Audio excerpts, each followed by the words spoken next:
This is CXO Secrets, the podcast that takes you inside the minds of business and technology leaders and reveals the strategies behind their success.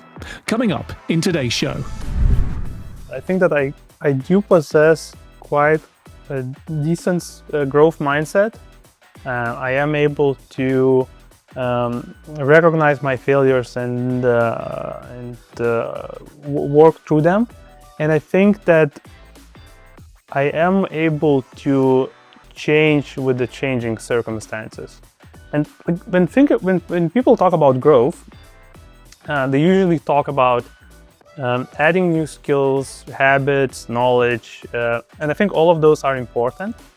But I also believe that another kind of growth is even more challenging, and that is one that requires change. Not just adding something, but also removing something to some extent. And changing that means that it's also some kind of loss, and loss is painful.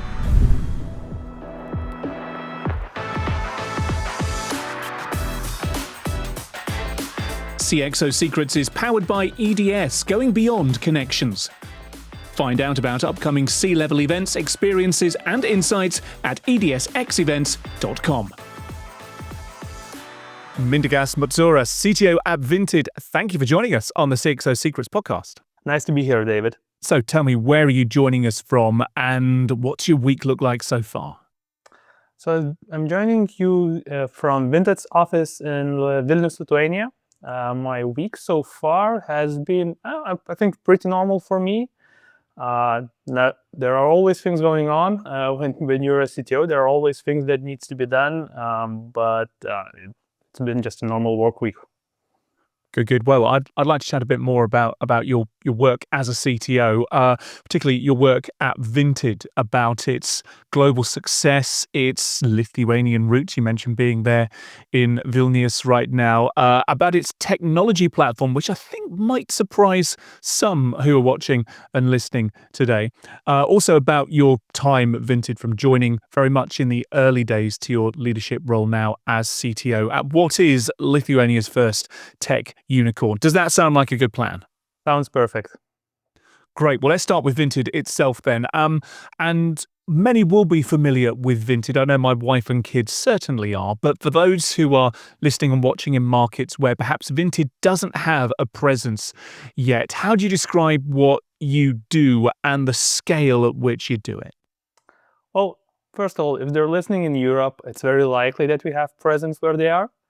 So at Vinted, we're on a mission to make secondhand the first choice, while many still think of Vinted as a C2C marketplace for secondhand fashion, because that's where our roots are.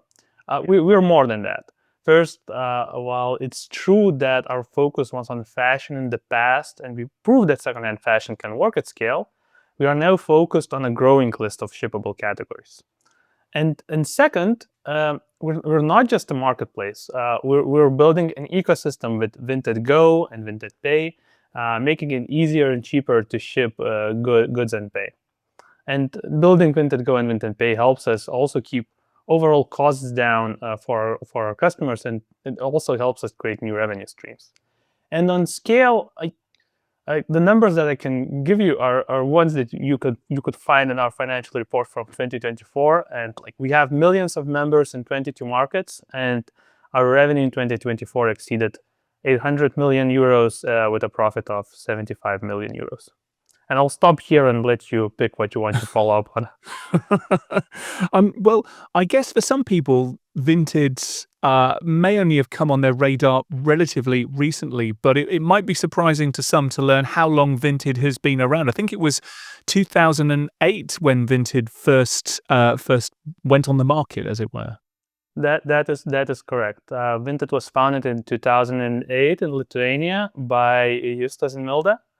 And for a couple of years there, it was a very small team. At first, it was only two of them. Then a couple of other people joined. And then in 2011 is the year when the company received its first investment, and then it started really growing. Yeah, and you've got some really prominent backers there, Axel, Insight, Lightspeed, and so on. Very high-profile names who have been helping Vinted on its growth. You've got offices Lithuania, Germany, Netherlands, Paris, and so on. And like you say, kind of moving beyond the secondhand clothes category that many people recognize into other areas as well. So a good growth, good platform there. And you've been at Vinted for a good part of that time as well. Tell me, Mindaugas, about your journey through Vinted to where you are right now. So I joined, well, partly due to that first investment, because that was the money that was used to pay my salary when I joined. And I joined as employee number, I'm going to say 15 or 16. So the team was still quite small. I've joined as a software engineer, and I've worked on various parts of Vinted marketplace code, search, transactional flow, upload form. Like really, when the team is smaller, like you get a chance to work on all sorts of things. And then 3 years in, I was voted in as head of engineering, and I've been leading engineering ever since. Like first was called head of engineering, then it was renamed to VP of engineering, and now I'm the CTO. Right. And so that CTO, it's a big job title. Apart from the title itself, how did you find the transition into that? Or did it just feel like a natural progression, having been with a company, having been part of its growth? Did that feel like a big step up, or was it just a natural progression for you? So it felt like a step up. So what happened there is, so I talked previously that Vinted is an ecosystem, and we have Vinted Go and Vinted Pay. So before I became CTO was the moment when we were figuring out how the organizational structure will look like. So we were structured as a marketplace business, and then we figured out, okay, we need to structure ourselves a bit differently because we need to enable what was then called the shipping domain to move faster and operate as a separate business unit. So that was the moment when we started talking with my CEO, what would be the expectations for me to be a CTO? Because it felt like, okay, the structure is changing, and the expectations will change somewhat for the top engineering leader. Um, and there were things that I needed to start doing differently to become a CTO instead of VP of engineering, to think broader about the organization, to think broader about what the role actually is.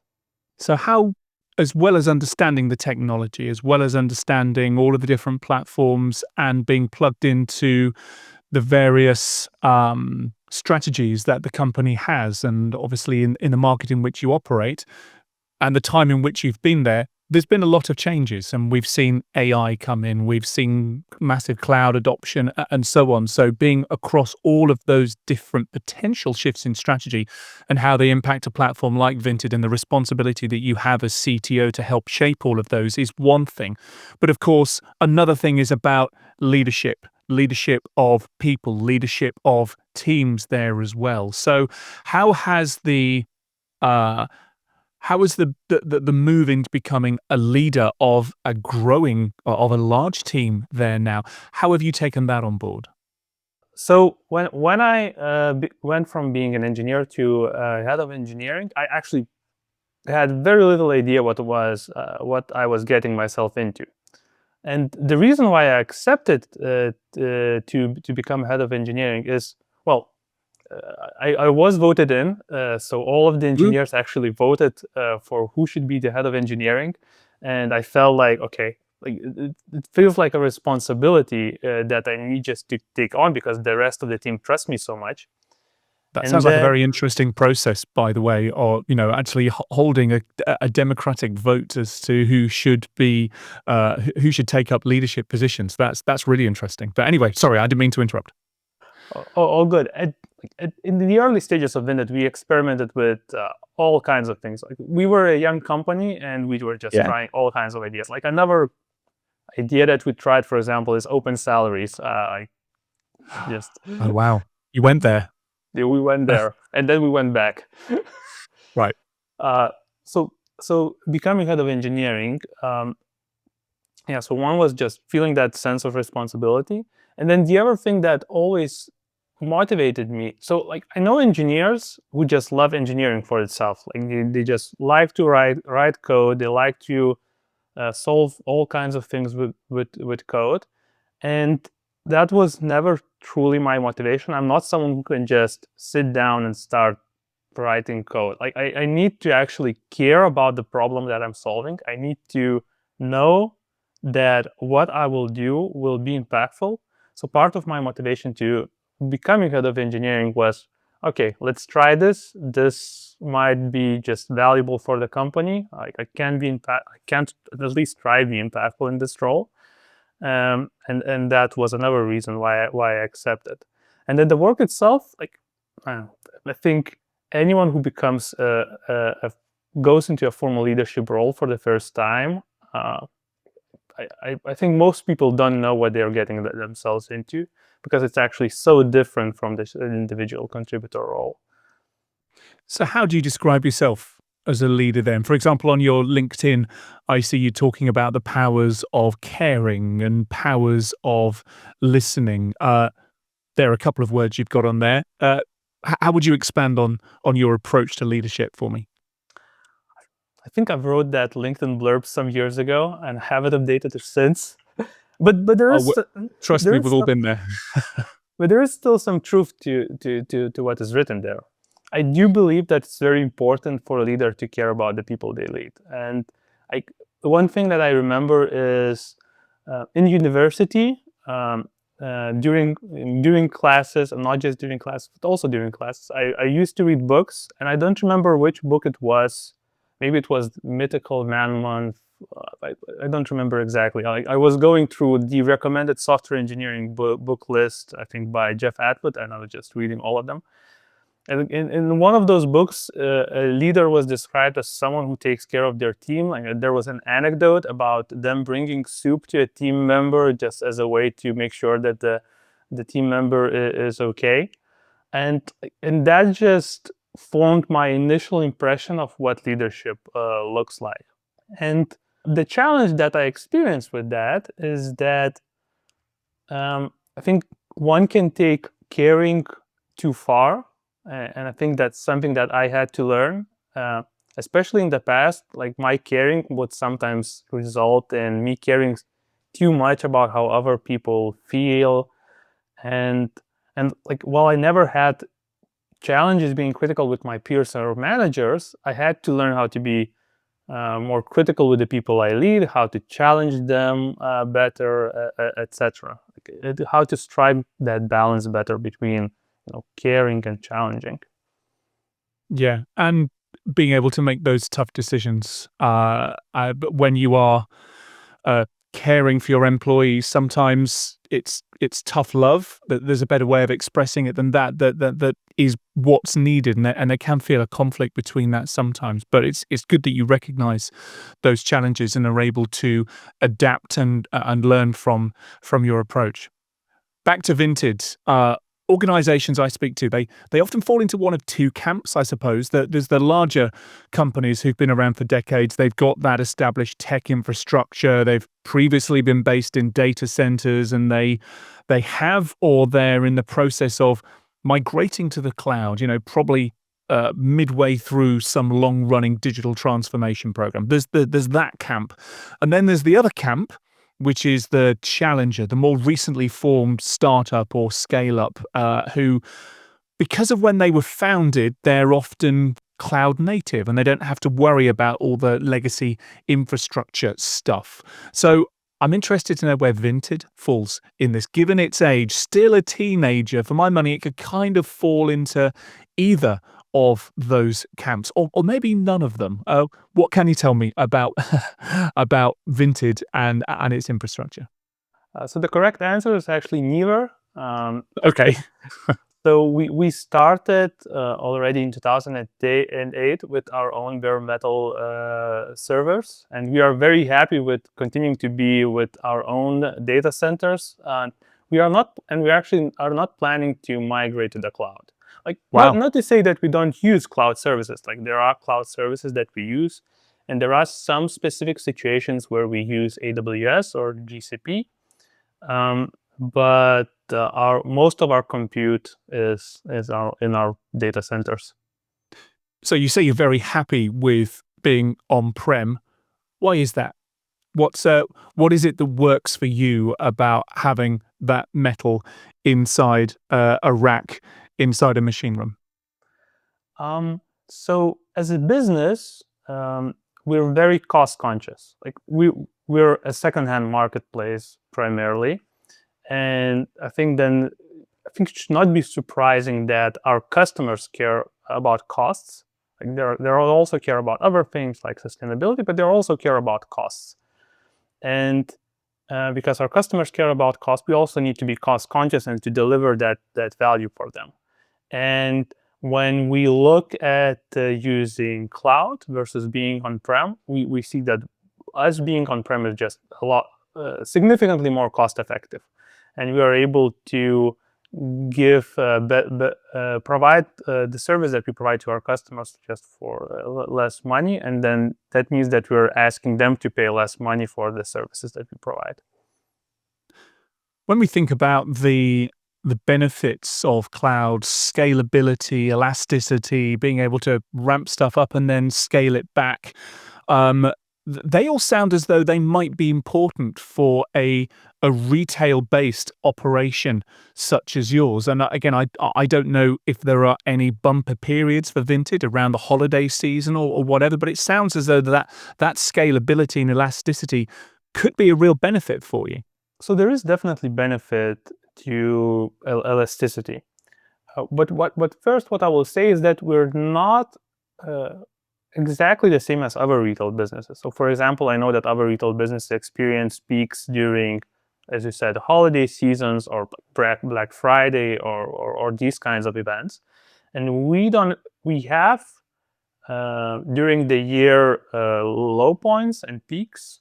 So for us, autumn is the most intense period, and summer is the least intense. But the difference is, I would assume, is not as high as for a traditional B2C retail business. And we are able to plan for those periods successfully. We are able to procure more servers and prepare for those more intense autumn periods when we need to. Uh, if I could have both the costs and the elasticity and if I could have everything, of course I would pick everything. Alas, that's impossible. And the thing that I'm actually the most jealous of from those who use cloud services is actually not elasticity. It's more about them getting those services that cloud provides quicker. Like if something, if AWS builds something, you can just use it the next day. If we want to start using something new, we actually need to probably pick an open source project, deploy it for ourselves, etc. That's the thing that I'm a little bit jealous of for those who use cloud. But as I said, like I cannot pick everything, and cost is extremely important for us. Yeah.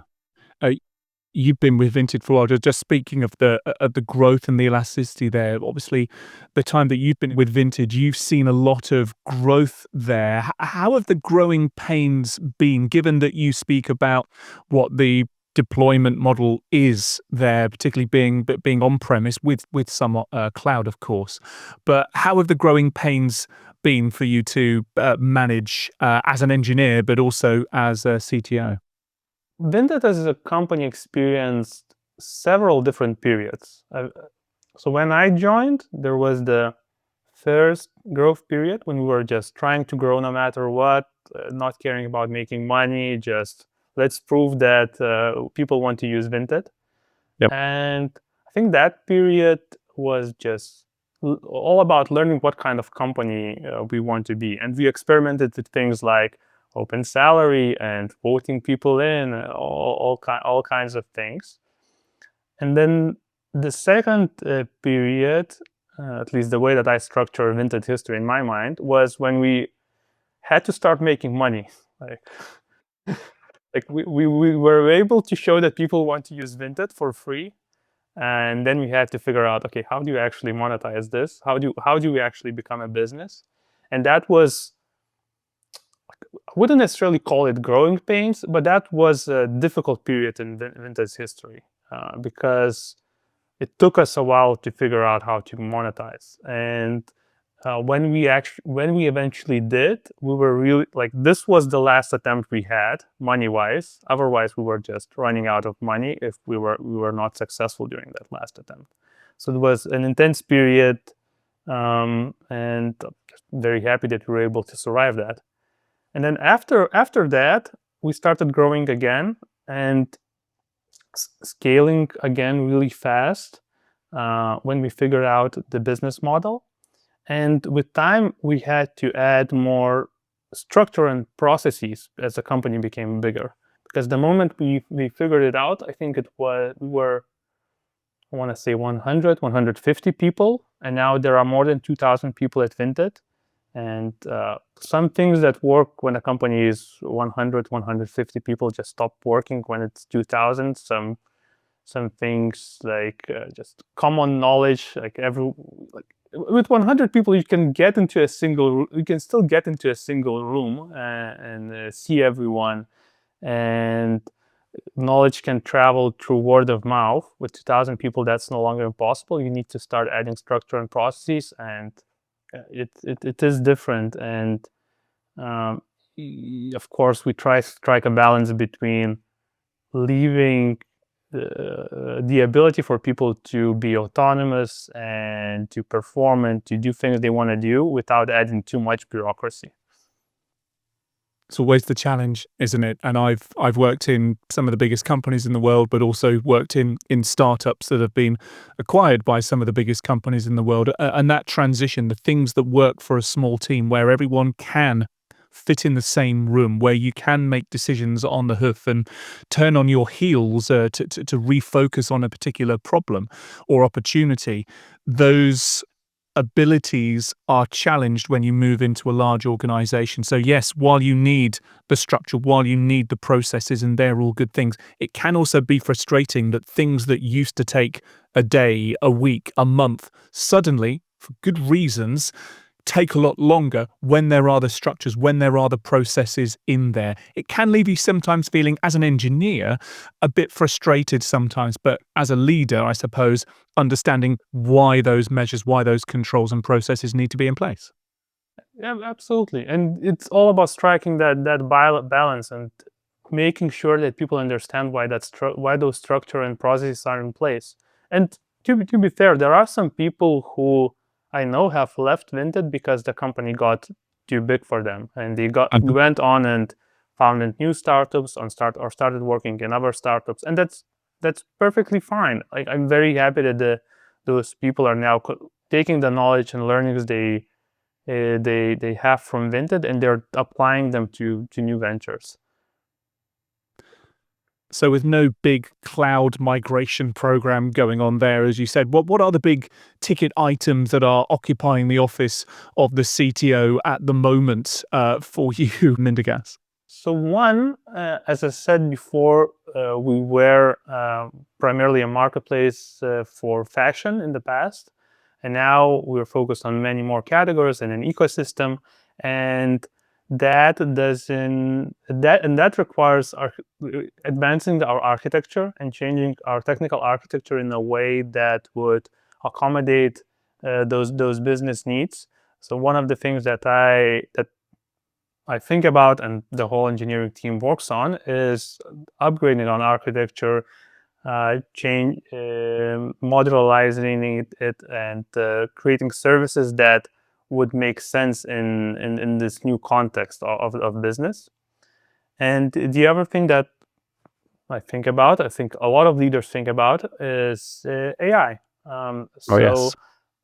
Large language models, especially, is something that's very exciting in our field. And like everyone else, I'm trying to figure out how we can apply them to our business, how we can apply the Gen AI enabled tools to increase the productivity of our engineers, on all those sorts of things.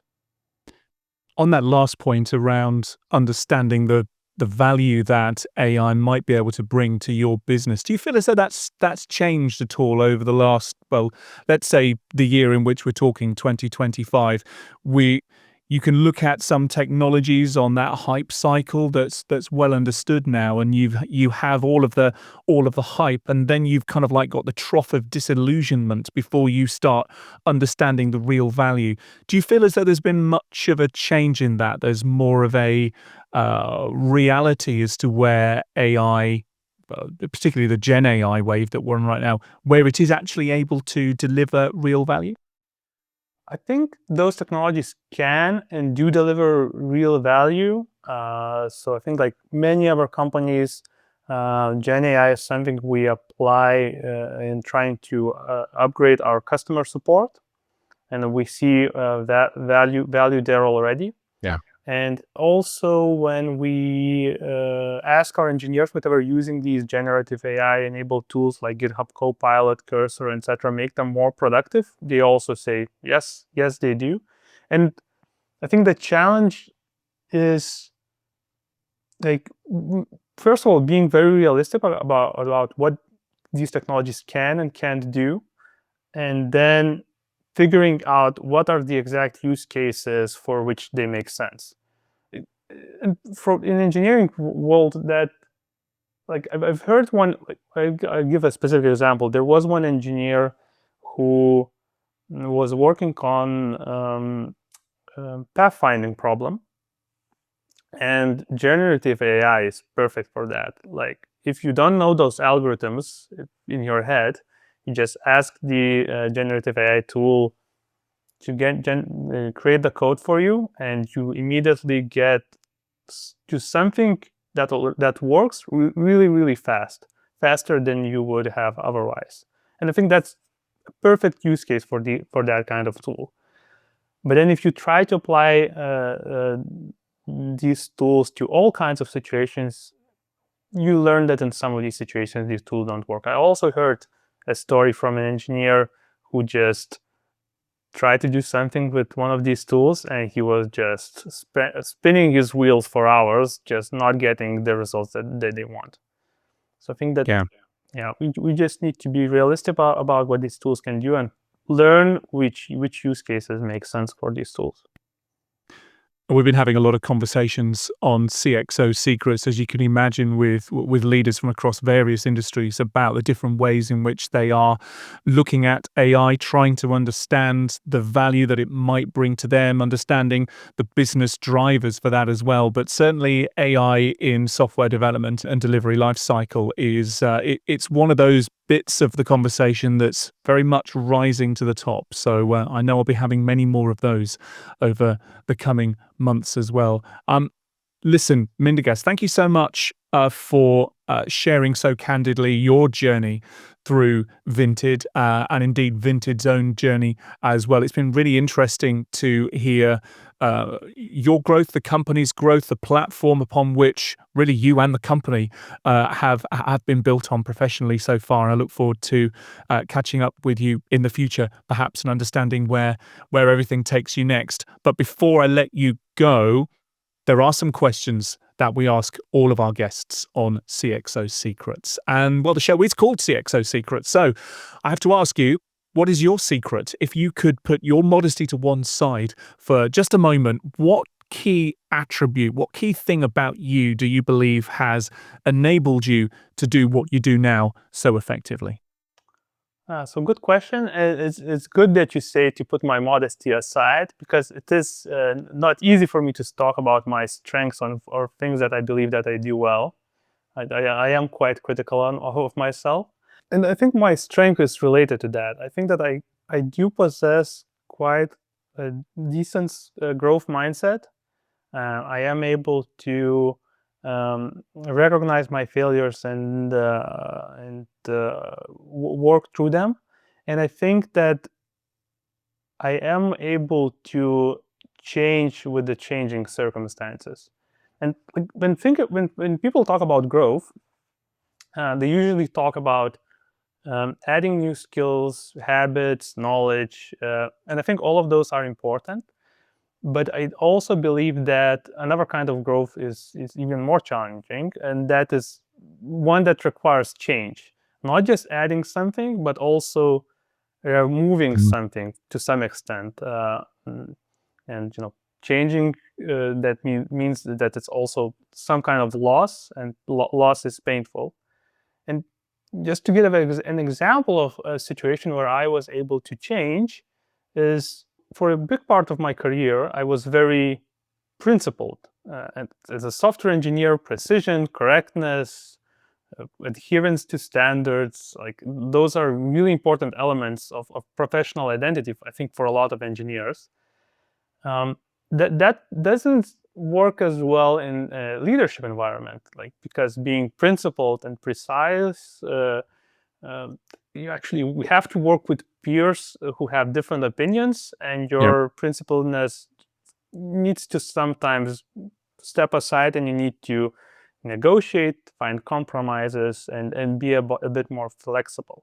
And learning that was quite difficult for me, because being principled and precise just felt such a big part of my identity, and I needed to put that away and accept that that's something that I need to change. And it was difficult for me to change, but I was able to. So I think that growth mindset and ability to actually go through these kinds of changes is something that helped me get where I am. Uh, but at the same time, I do feel very lucky to be where I am today. We've spoken about humility that's required of a leader a few times in response to this question. And I think there's an overlap of the growth mindset and the change and the, if not sacrifice, certainly the loss, that changing behavior. It can be very, very difficult. And a sense of humility about who you are and how you show up, I think, can certainly help with that. Thank you. Thank you for sharing that. We also do what we call a Pass the Question on the show, where guests have the opportunity to put a question to a future guest, whoever they may be. And, well, we have a question for you from previous guest Gurpreet Mukhtar, who is Chief Data and Technology Officer at Westminster City Council, and they ask this question. One of the things that have really changed the way I've developed and adapted to different situations. So I think the question I'd be really interested in is, what is one failure that taught you more than any of your success ever could? So before I joined Vinted, my first job was working in the smaller company for 3 years. And then after that, I joined a somewhat bigger company. I think it was, I want to say, 300 people. And the company was called Adform and was working on advertising. And I joined a team that was actually responsible for the ads themselves being served. So you can probably understand that in a company that's all about ads actually being served and shown to people that needs to see those ads is very important. And I think that the uptime of that service was it was definitely more than 3 nines. I don't remember exactly. And quite early on, I think it was during my first 3 months, like during my probation period in that company, I managed to deploy a change when I was already the one person left of the team in the office. Everyone else went away, and I, for some reason, I cannot explain it now, chose to deploy a change that broke ad serving. And the learnings came the next day. So the team helped me fix it. They had, I think one of them had to work from go home. And then the next day, the senior engineer in the team had to go to VP of engineering and explain what happened. Like, it felt very serious, and I thought I'm going to be fired.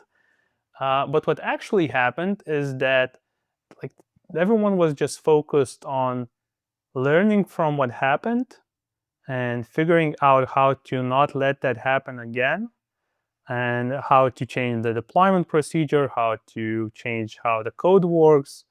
And no one was, threatening me with, "Oh, this is really bad."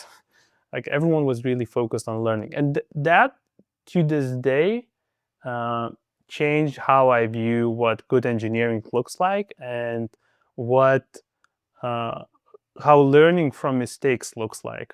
And yeah, I will carried that like for 15 years since. Well, you spoke a moment ago about your CXO leadership secret, about growth mindset, about how important that has been to you.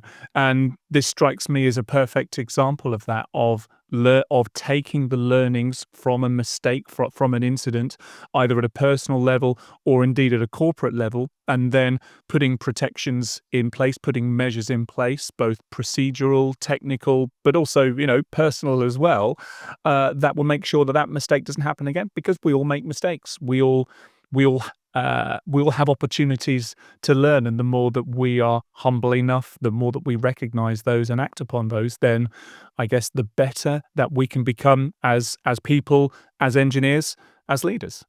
Absolutely. I think the only mistake is not to learn from your mistakes. There we go. There's the killer quote. Love that.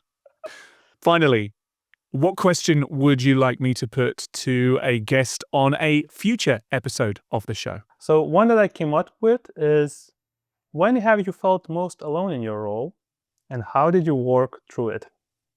It's a really good question. Thank you so much for your thoughtful question and all of your thoughtful answers today, Mindaugas. It's been great to chat with you and hear your perspectives, not only on the technology work that you're doing for Vinted right now, but also on your approach to that and your approach to leadership as well. It's been really, really insightful. And thank you for joining us on CXO Secrets today. Thank you for having me.